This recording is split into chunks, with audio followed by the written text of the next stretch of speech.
Hello बच्चों, प्रेम विद्या मंदिर Hindi high school से मैं किशोर सर कक्षा 12th के लिए इकोनॉमिक्स जो है उस सब्जेक्ट का तीसरा पार्ट लेके आया हूँ, जिसका नाम है मुद्रा एवं मुद्रास्फीति। तो प्रस्तावना की बात करें तो आधुनिक आर्थिक जगत में मुद्रा का तमाम आर्थिक प्रवृत्ति में शामिल होना अनिवार्य रहता है। तो आज व्यक्ति की आवश्यकताएं संतुष्ट करने के लिए वस्तुओं और सेवाओं के क्रय हेतु मुद्रा की आवश्यकता पड़ती है। मुद्रा विनिमय का माध्यम है और मूल्य का संग्रह भी करता है। भविष्य में जन्म लेने वाली आवश्यकताओं को संतुष्ट हेतु लोग मुद्रा की बचत करते हैं। मनुष्य की आवश्यकताएं असीमित है, जिसमें वह सभी आवश्यकताओं को स्वयं पूरा नहीं कर सकता। इसीलिए परंपरागत विनिमय द्वारा वस्तुओं एवं सेवाओं का आपस में आदान प्रदान कर अधिक से अधिक आवश्यकताओं को संतुष्ट करके अधिकतम संतोष प्राप्त करने का प्रयास करता है। प्रारंभ के समय में मनुष्य अपने पास जो वस्तुएं और सेवाओं में हो उनके बदले में अपने अन्य आवश्यकताएं की वस्तुएं एवं सेवाएं दूसरों से प्राप्त करने का प्रयास करता था। इस प्रथा को वस्तु विनिमय प्रथा या बदला पद्धति कहते हैं। तो वस्तु विनिमय प्रथा का अर्थ जो हम 3.1 में पढ़ेंगे। वस्तु विनिमय प्रथा अर्थात वस्तु या सेवा के बदले में अन्य वस्तु या सेवा प्राप्त करने की प्रथा। वस्तु विनिमय प्रथा की मर्यादाएं।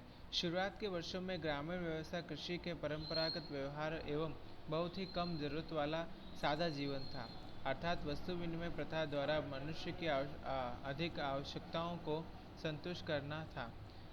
जैसे किसान गेहूं पैदा करके स्व उपयोग के लिए गेहूं रखकर बाकी अतिरिक्त गेहूं देकर चावल, कपड़ा, जूता चप्पल प्राप्त करता था। जूता चप्पल बनाने वाला जूता चप्पल के बदले में अनाज, कपड़ा, घी इत्यादि प्राप्त करता था। ज्ञान प्राप्त करने वाला शिक्षक ज्ञान के बदले में अनाज प्राप्त होता और कलाकार को भी मनोरंजन के बदले में वस्तुएं प्राप्त होती थी।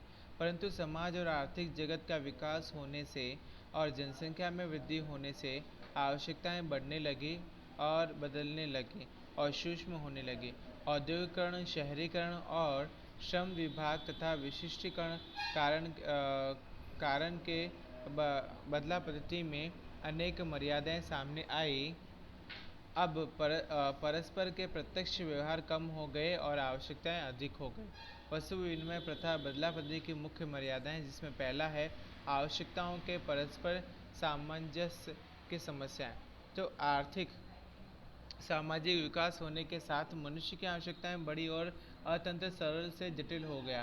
पहले गेहूं देकर चावल प्राप्त करना या चावल देकर कपड़ा प्राप्त करना जितना सरल था, अब उतना सरल नहीं रहा, क्योंकि जिसके पास चावल थे उसके पास गेहूं ज़रूरत नहीं थी और उसे चावल के बदले में कपड़े की ज़रूरत थी, और जिसके पास कपड़ा था उसे बदले में चावल नहीं बल्कि कपड़े के बदले में घी चाहिए था। इस प्रकार वस्तु विनिमय प्रथा में परस्पर तालमेल बिठाना कठिन हो गया और अविभाज्य वस्तुओं के बदले में विभाज्य वस्तुओं का विनिमय किस प्रकार किया जाए, ये प्रश्न भी उपस्थित हुआ। दूसरा प्रश्न उपस्थित हुआ कि भाई मूल्य का संग्रह किस प्रकार से किया जाए, मूल्य संग्रह की समस्या। वस्तु विनिमय प्रथा में व्यक्ति को मूल्य संग्रह के बारे में अधिक मुश्किलों का सामना करना पड़ा और यहाँ पर मूल्य का अर्थ विनिमय मूल्य से है। किसान गेहूं का उत्पादन करते गेहूं के बदले में जूता चप्पल या कपड़े प्राप्त करें, परंतु दिन प्रतिदिन उत्पादन और उत्पादकता बढ़ने से अतिरिक्त गेहूं को किस प्रकार से सुरक्षित रखें, यह प्रश्न उत्पन्न हुआ।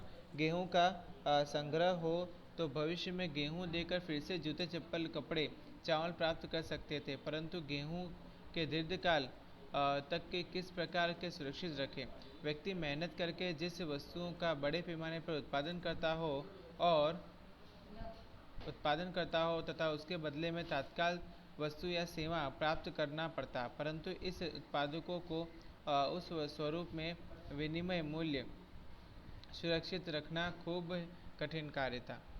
तीसरा है मूल्य मापन की समस्या। तो श्रम विभाजन एवं विशिष्टीकरण के बाद औद्योगिकरण आर्थिक जगत में वस्तुओं और सेवाओं के मूल्य मापन का प्रश्न अत्यंत महत्वपूर्ण बन गया। गेहूं के सामने चावल का विनिमय करना था तब तक तो ठीक था, परंतु जब गेहूं के सामने अनेक वस्तुएं आने से जिसमें विनिमय को याद रखना या निश्चित करना मुश्किल है। 1 मन गेहूं के बराबर 2 मन चावल, 1 मन गेहूं के बराबर 10 मीटर कपड़ा, 1 मन गेहूं के बराबर कितना घी और कितना घी के बदले में कितना कपड़ा या कितना चावल, यह निश्चित करना और उसके अनुपात व्यापार करना कठिन हो गया। इसे एक सर्वमान्य मापदंड की आवश्यकता हो गई। इस प्रकार आवश्यकताओं का परस्पर सामंजस्य के अभाव के कारण मूल्य संग्रह की आवश्यकताएं मूल्य के मापदंड के रूप में कोई एक माध्यम आवश्यक हो गया, जिसके कारण वस्तु विनिमय प्रथा का अंत और मुद्रा की खोज हो गई। अब बच्चों देखते हैं भाई मुद्रा का उद्गम और विकास कैसे हुआ। तो जब वस्तु विनिमय प्रथा अमल में थी तब मुद्रा का संग्रह विनिमय को सरल बनाने के लिए सर्वमान्य माध्यम के रूप में पशु का उपयोग हुआ। भारत में विशेष रूप से गाय को धन के रूप में देखा गया। कृषि धन अर्थव्यवस्था में अनाज का उत्पादन हुआ। वर्तमान में उपयोग में लिए गए अनाज को रखने के बदले बड़े हुए अतिरिक्त अनाज से पशु खरीदे गए और आवश्यकता पड़ने पर आपको उनको बेचकर अनाज प्राप्त कर लेते। व्यक्ति अनाज के बदले पशु प्राप्त करते और पशु देकर कोई भी आवश्यकता की वस्तु प्राप्त करते। इस प्रकार गाय, भैंस, घोड़ा जैसे पशु विनिमय का माध्यम बने और मूल्यों के संग्रह हुआ। विनिमय के माध्यम के रूप में मूल्य के संग्रह के रूप में पशुओं का उपयोग भी मापदंड हो गया, क्योंकि पशु बीमार पड़े और मृत्यु को प्राप्त हो तो दीर्घकाल तक उस स्वरूप में मूल्य का संग्रह नहीं किया जा सकता। भौतिक स्वरूप में निश्चित सीमा से अधिक पशुओं को रखना भी मुश्किल था। आवागमन में भी परेशानी सर्जित हुई। इसीलिए बाद में कीमती पत्थरों का उपयोग होने लगा। राजाशाही व्यवस्था आने से सिक्कों की शुरुआत हुई। राजधानी तथा नगरों में सिक्कों को विनिमय के माध्यम में रूप में इस्तेमाल किया जाने लगा, परंतु उसका उपयोग खूब सीमित विस्तार एवं लोगों में हुआ। लोकशाही का उद्गम और औद्योगिकरण आधुनिक मुद्रा के रूप में प्रेरित बल बना। केंद्रीय सत्ता में पीठ बल द्वारा निर्गमित की गई मुद्रा को सर्वमान्य स्वीकृति हुई और विनिमय के माध्यम के रूप में उसे तेजी से मान्यता प्राप्त हुई। मूल्य के संग्रह के रूप में भी आधुनिक मुद्रा अधिक सफल रही। बैंकिंग व्यवहार के विकास के फलस्वरूप मूल्य का संग्रह और स्थानापन्न तेज और सरल बन गया। तो नेक्स्ट वीडियो में बच्चों मैं आपको ये समझाऊंगा कि मुद्रा किसे कहते हैं, मुद्रा के प्रकार किसे कहते हैं और मुद्रा की आवश्यकताएं या उनका उपयोग किस प्रकार से किया जाता है। ठीक है बच्चों, मिलते हैं फिर नेक्स्ट वीडियो में। Bye bye.